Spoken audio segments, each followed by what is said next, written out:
Hello dear students, last class में हमने Nernst equation का एक न्यूमेरिकल किया था। आज हम फिर से दो न्यूमेरिकल करने वाले हैं, जिसमें से एक आपके सामने है। इस न्यूमेरिकल में आपको दिया हुआ है कि रिएक्शन जब हो रही है तो निकिल +2 में क्या हो रहा है, कन्वर्ट हो रहा है, और कॉपर +2 कॉपर में। ये बात हमें कैसे पता चली? क्योंकि यहाँ पर आपके पास लगा हुआ है सॉल्ट ब्रिज। हम पहले भी कह चुके हैं सॉल्ट ब्रिज के लेफ्ट साइड ऑलवेज क्या होता है, एनोड, और राइट साइड कैथोड। तो सबसे पहले जब हम इस काम को करेंगे, इस न्यूमेरिकल को सॉल्व करना स्टार्ट करेंगे, हम दोनों हाफ सेल रिएक्शंस को लिखना शुरू करते हैं। ठीक है, तो सबसे पहले हम लिखेंगे इसके एनोड में कौन सी रिएक्शन हो रही है। तो एनोड की जब हम रिएक्शन इसमें लिखेंगे तो निकिल कन्वर्ट हो रहा है निकिल +2 में। तो रिएक्शन कैसे जा रही होगी, निकिल कन्वर्ट हो रहा है निकिल +2 में और 2 इलेक्ट्रॉन्स लिबरेट कर रहा है।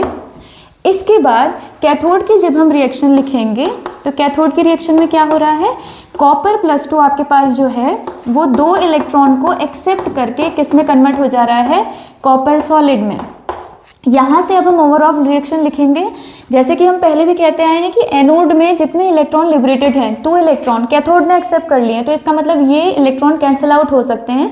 तो यहाँ से हम इसकी ओवरऑल रिएक्शन को इजीली लिख सकते हैं। तो आपके पास यहाँ पे है निकिल, किसके साथ रिएक्शन हो रही है, कॉपर +2, क्या बना रहा है, निकिल +2, और यहाँ से बन रहा है आपके पास कॉपर। ठीक, तो ये इक्वेशन हमें मिल गई है। इस इक्वेशन से हमारे पास दो चीज़ें पता चल गई हैं कि प्रोडक्ट साइड में निकिल है और रिएक्टेंट साइड में कॉपर +2 है। ठीक है, तो जब हम नर्स्ट इक्वेशन लिखेंगे उसमें ऊपर की तरफ लिखेंगे nickel +2 divided by concentration of copper +2। Next जो चीज़ है, इसमें से हमें नंबर ऑफ इलेक्ट्रॉन पता चल गए हैं, 2 इलेक्ट्रॉन इसमें जो है इन्वॉल्व है। नेक्स्ट जो हम इसके बाद पार्ट सॉल्व करना स्टार्ट करते हैं, दूसरा पार्ट, ये तो था आपका रिएक्शन वाला पार्ट। दूसरा जो पार्ट है हमें निकालना है E0 सेल। तो हमने कहा था E0 सेल की वैल्यू क्या होती है, वो होती है E reduction cathode minus E reduction anode. तो यहाँ पर जब आप कैथोड देख रहे हैं तो कैथोड की रिएक्शन कौन सी है, ये वाली।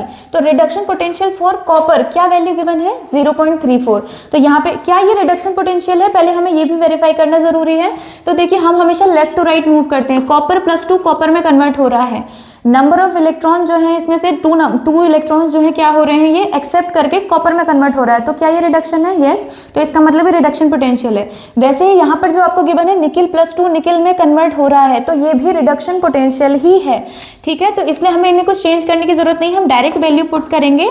तो ये है आपके पास कॉपर का कैथोड। तो कैथोड के लिए रिडक्शन पोटेंशियल की वैल्यू गिवन है 0.34 माइनस क्या हो जाएगा, यहाँ पर -0. देखिए ये इसका खुद का साइन है माइनस, तो हमने इसे हटाना नहीं है, हम ऐसे लिखेंगे -0.25। तो माइनस माइनस क्या हो जाने वाला है, प्लस। तो अगर ये प्लस होगा तो ये हो जाएगा आपके पास 0.34 प्लस 0.25।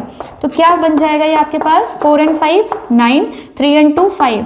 तो आपके पास E0 सेल की वैल्यू यहाँ से निकल के आ गई है 0.59 वोल्ट। अब हमारे पास इस पूरे से नंबर ऑफ इलेक्ट्रॉन पता चल गए, कंसंट्रेशन किसकी ऊपर और किसकी नीचे ये पता चल गई, और हमें E0 सेल की वैल्यू पता चल गई। तो अब हम इसे नर्स्ट इक्वेशन में जब रखेंगे तो देखिएगा क्या होने वाला है हमारे पास। तो नर्स्ट इक्वेशन होती है E cell is equal to E0 cell minus 0.0591 divided by n log base 10 concentration of product. हमने प्रोडक्ट साइड में किसे देखा था, निकिल +2 को या कॉपर +2 को, हमने देखा था निकिल +2 ऊपर है, निकिल +2 डिवाइडेड बाई कॉपर +2। तो ये स्क्वायर ब्रैकेट का मतलब जो कंसंट्रेशन है, ये कंसंट्रेशंस आपको यहाँ ब्रैकेट में प्रोवाइडेड हैं। तो अब हम इन वैल्यूज को रखना स्टार्ट करते हैं। तो हमारे पास E सेल क्या हो जाने वाला है, E0 सेल अभी क्या वैल्यू आई थी हमारे पास, 0.59 आई थी क्या, हाँ, माइनस इसको लिखेंगे 0.0591 डिवाइडेड बाई n, जो नंबर ऑफ इलेक्ट्रॉन है हमारे पास, कितने हैं, 2, हमने रिएक्शन में देखा हुआ है अभी, 2 log base 10। अब देखिएगा निकिल +2 की जो कंसंट्रेशन प्रोवाइडेड है कितनी है, 0.01। तो यहाँ पे क्या रखेंगे हम, 0.01 डिवाइडेड बाई आपके पास जो कंसंट्रेशन है कॉपर +2 की, वो क्या है हमारे पास, 0.1। अब हम इसे सॉल्व करना स्टार्ट करेंगे। तो जब हम सॉल्व करेंगे तो पहले तो इसे डिवाइड कर देंगे, तो ये क्या आ जाएगा, 0.0295 ठीक है। और यहाँ पर अगर हम इसे करें तो ये देखिए 2 और 1, तो इसे ऐसे हटाएंगे तो ये हो जाएगा लगभग 1/10। तो अब हम इसे लिखना स्टार्ट करते हैं। तो यहाँ पे क्या हो जाएगा, E cell will be equals to 0.59 minus 0.02955 log base 10। 1/10 को हम क्या लिख सकते हैं, 10 टू द पावर -1। तो ये क्या हो जाएगा 10 टू द पावर -1। लास्ट वाले न्यूमेरिकल में यही हमने किया था। अगर हमारे पास है जो हम लिख रहे हैं log x to the power n, तो वो हो जाता है हमारे पास n log x। तो यहाँ पे n है -1, तो ये -1 आगे आ जाएगा, फिर हो जाएगा log 10। तो हम इसे कैसे लिखेंगे, E cell will be equals to 0.59 minus 0.02955 log क्या है 10 टू द पावर -1, तो क्या हो जाएगा -1 log 10। अब log 10 की वैल्यू होती है अगेन 1, तो ये -1 हो जाने वाला है, यहाँ मल्टीप्लाई, इसका माइनस इधर मल्टीप्लाई, तो ये प्लस हो जाएगा। तो ये क्या होने वाला है 0.59 प्लस 0.02955। इसे जब आप ऐड कीजिएगा तो क्या होने वाला है, यहाँ पे हम यहाँ पे लिखेंगे 5, उसके बाद लिखेंगे 9, फिर ऐड करेंगे 9 इंटू 11 और 5 and 1 6, तो ये आंसर आएगा 0.61955 वोल्ट। ये आपके ई सेल की वैल्यू आई है इस न्यूमेरिकल के लिए। ठीक है, यहाँ तक कोई प्रॉब्लम नहीं है। एक बार इसे वापस से जाके देखिए, सॉल्यूशन में अगर कुछ प्रॉब्लम लगे तो आप लोग कमेंट कर सकते हैं। आंसर सही है, ठीक है। अब हम दूसरा स्टार्ट करते हैं इसे करना। आपको फिर से निकालना है सेल पोटेंशियल, क्वेश्चन है। तो अब आपसे कहा है आपको इसकी हाफ सेल रिएक्शन भी लिखनी है, उसके बाद कंप्लीट सेल रिएक्शन लिखनी है, number of electron find out करने हैं, एंड फाइनली सेल पोटेंशियल लिखना है। ठीक, तो हम स्टार्ट करते हैं सबसे पहले स्टेप से, जिसमें हम कंप्लीट रिएक्शंस को लिखते हैं। वापस से हम ऐसे स्टार्ट करेंगे। सॉल्ट ब्रिज के लेफ्ट साइड एनोड, एनोड में क्या होता है ऑक्सीडेशन। तो यहाँ पे हमने लिखी एनोड की रिएक्शन, और एनोड की रिएक्शन है कुछ ऐसे, क्रोमियम कन्वर्ट हो रहा है किसमें, क्रोमियम +3 में, और 3 इलेक्ट्रॉन्स को लिबरेट कर रहा है। ठीक, जब हम बात करेंगे कैथोड की, तो कैथोड में क्या हो रहा है आपके पास Fe+3, क्या हो रहा है आपके पास Fe+3 इलेक्ट्रॉन्स को लेके किसमें कन्वर्ट हो रहा है, Fe में कन्वर्ट हो रहा है। एक्चुअल में शायद ये Fe+2 है, मैं एक बार फिर भी चेक कर लेती हूँ जी। इस क्वेश्चन में Fe+2, ये मुझे इसलिए याद है क्योंकि ये क्वेश्चन मैंने जानबूझ के इसलिए रखा है कि आप रिएक्शन बैलेंस करना सीखें।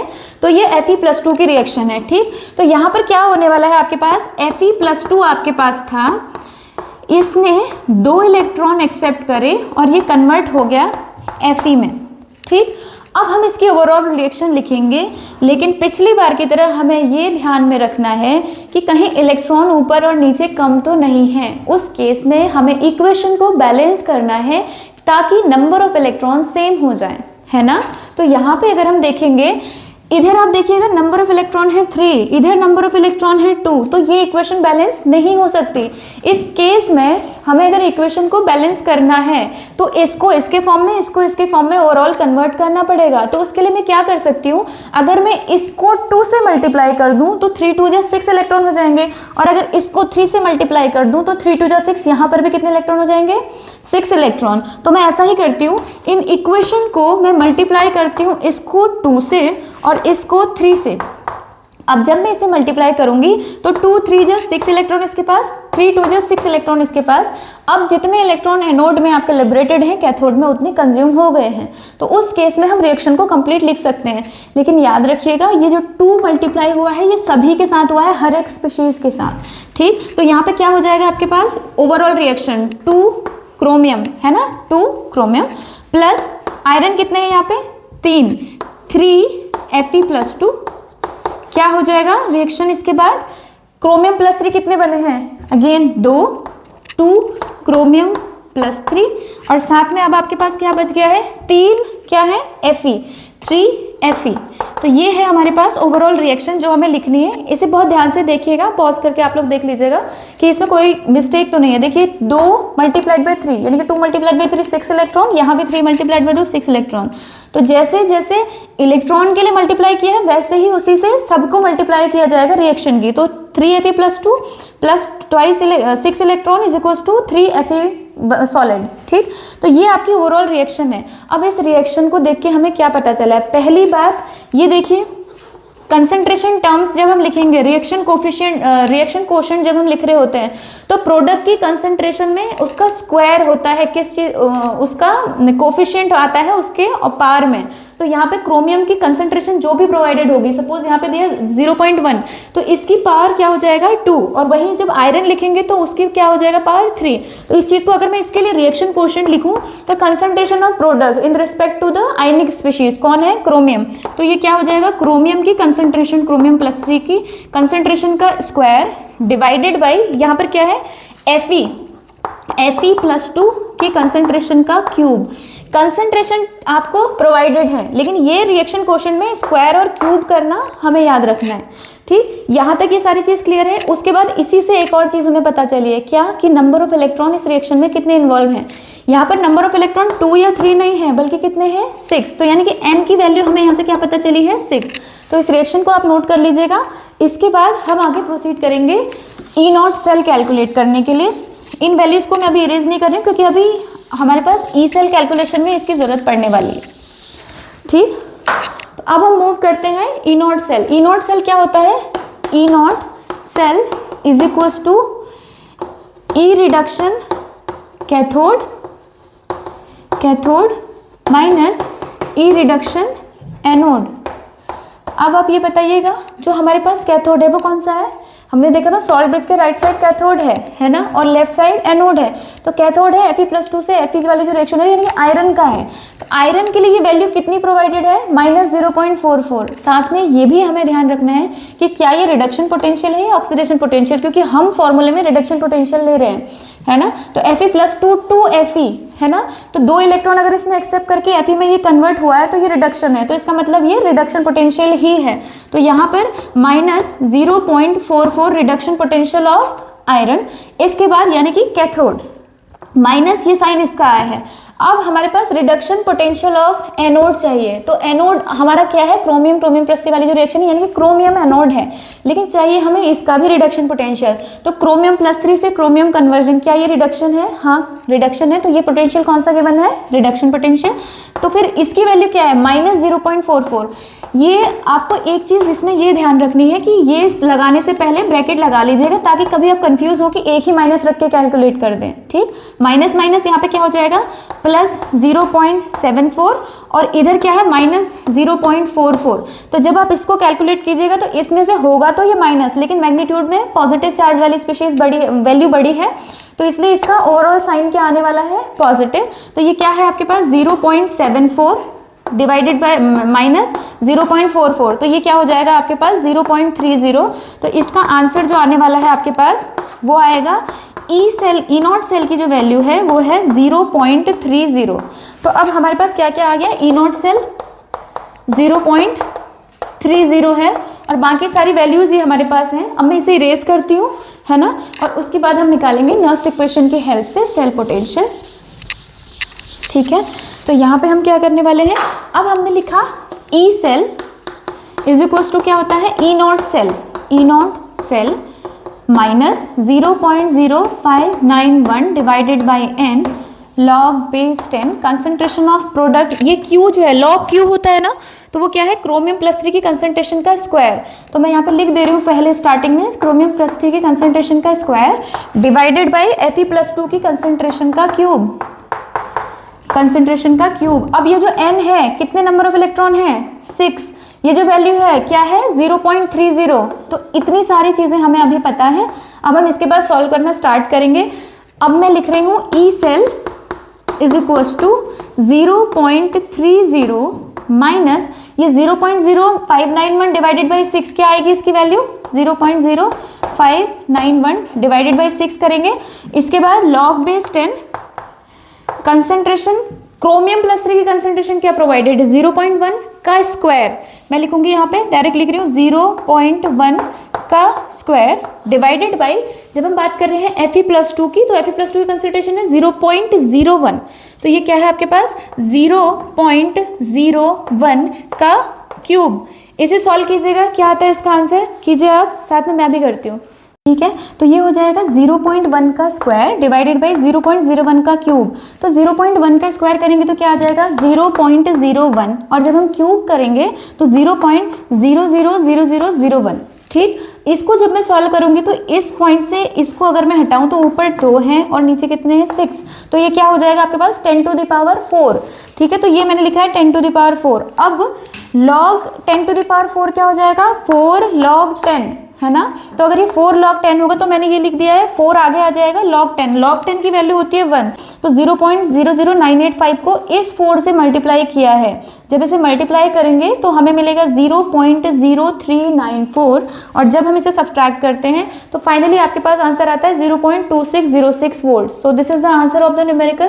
न्यूमेरिकल सॉल्व करते वक्त सबसे पहले हमें ध्यान रखना है क्या, कि हमें पहले रिएक्शन लिखनी है, वो भी बैलेंस्ड इक्वेशन जिसमें नंबर ऑफ इलेक्ट्रॉन एनोड और कैथोड में रिएक्शन में बराबर हो। इसके बाद आगे जब हम आए थे तो नंबर ऑफ इलेक्ट्रॉन भी हमने वहां से फाइंड आउट करे, और फाइनल हमने ई नोट सेल निकालने के बाद कैलकुलेशन करी, ठीक है। नेक्स्ट क्लास में हम इसके बाद के कुछ टॉपिक्स डिस्कस करेंगे। बेसिकली हम अब जाने वाले हैं कोरोजन स्टडीज में, जिसमें हम कोरोजन के बारे में पढ़ेंगे, कोरोजन क्या है और क्यों हम इलेक्ट्रोकेमिस्ट्री में उसे डिस्कस कर रहे हैं, उसके फैक्टर जो कोरोजन को अफेक्ट करते हैं, और बहुत तरीके के हमारे पास मेथड्स होते हैं जिससे हम कोरोजन को प्रिवेंट करते हैं, ठीक है। आज की क्लास के लिए बस इतना ही, थैंक यू।